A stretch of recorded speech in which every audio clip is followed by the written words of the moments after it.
আচ্ছা, আমরা এখন ছোট ছোট যে সোনামণি যারা আছে আগামীতে তারা হয়তো এই চলচ্চিত্র জগতের একটা হাল ধরতে চায়, সুষ্ঠু ধারার একটা বিনোদনের নেতৃত্ব দিতে চায়, তাদের সেই ছোট ছোট মনিদের সাথে কথা বলি। মামা, তোমার নাম কি?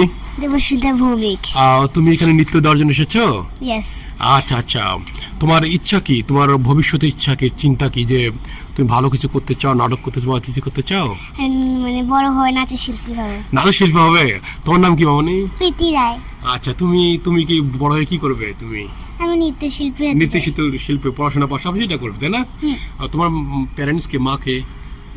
আচ্ছা, আপনার আচ্ছা আচ্ছা, আপনি বলেন আপনার মানে যে আপনার মেয়ে তো সে যে একটা সুষ্ঠু ধারা চিন্তা করলো যে আমি একটা নৃত্যশিল্পী হবো বা ভালো কিছু করবো, এটা তো আপনার আগ্রহ কেমন আছে? হ্যাঁ, আমার আগ্রহ আছে। ও যদি করতে চায় বা সবকিছু মিলে যদি করতে পারে, আমি ওকে সাপোর্ট দেওয়ার সর্বোচ্চ চেষ্টা করব। আচ্ছা, ধন্যবাদ আপনাকে, অসংখ্য ধন্যবাদ। আসলে আমরা যদি আমরা এই বিনোদনটাকে পজিটিভ চোখে দেখি, আমরা যদি একটু শুভ্র চোখে দেখি,